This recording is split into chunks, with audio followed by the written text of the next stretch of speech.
और देखिए बीजेपी का डेलीगेशन अयोध्या पहुंच चुका है। इस वक्त की बड़ी जानकारी ये भी है, थोड़ी देर के बाद पीड़िता से मिलेगा बीजेपी का डेलीगेशन। ये आप जानिए, पीड़ितों से मुलाकात की जाएगी और जो एक्शन लिया जा रहा है इस पूरे के मामले में अभी तक, उसके बारे में क्या पीड़ित का परिवार संतुष्ट है, इसके बारे में भी उनसे बात की जाएगी।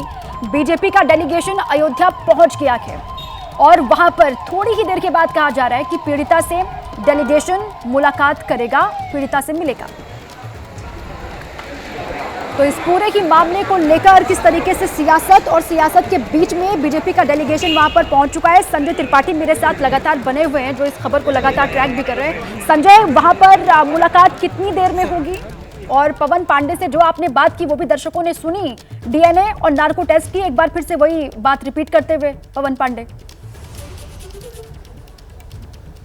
उत्तर प्रदेश सरकार के मंत्री नरेंद्र कश्यप से मेरी बात हुई है। जो भदरसा गांव में पीड़िता का परिवार है, वहां वो जाकर के मुलाकात करेंगे। पहुंच गए हैं सारे के सारे लोग। वहां मिलने के बाद में इसी अस्पताल पे आएंगे जहां मैं खड़ा हुआ हूं इस वक्त, और यहीं पीड़िता भर्ती है, उसका उपचार चल रहा है 4थे फ्लोर पर। तो यहां उससे मिल करके पूरी बातें करेंगे।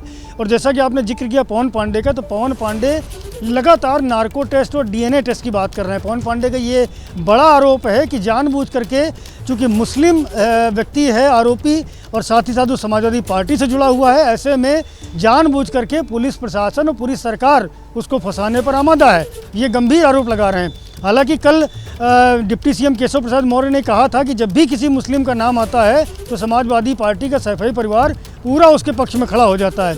लेकिन आज भी अपनी बात को पवन पांडे लगातार दोहरा रहे हैं। उनका ये कहना है कि जहाँ पर यादव, जहाँ पर मुस्लिम आरोपी होते हैं, उनके खिलाफ पूरी की पूरी टीम लग जाती है कार्रवाई करने के लिए।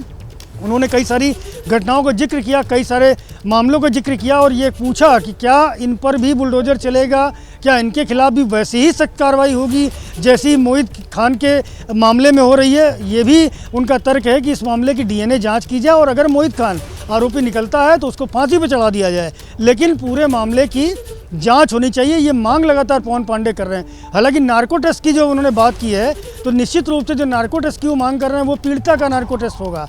यानी कि वो घटना पर सवाल खड़ा कर रहे हैं, पीड़िता के बयानों पर सवाल खड़ा कर रहे हैं कि पीड़िता ने पहले कुछ तहरीर दी थी, उसके बाद में तहरीर को बदला है। मोहित का नाम पहली तहरीर में नहीं था, दोबारा उस पर दबाव डाल करके मोहित का नाम डाला गया है, और जिससे कि उसको फंसाया जा सके कि चूँकि वो समाजवादी पार्टी का नेता है। तो गंभीर आरोप लगा रहे हैं। दोनों ही तरफ से आरोप प्रत्यारोप का दौर जारी है।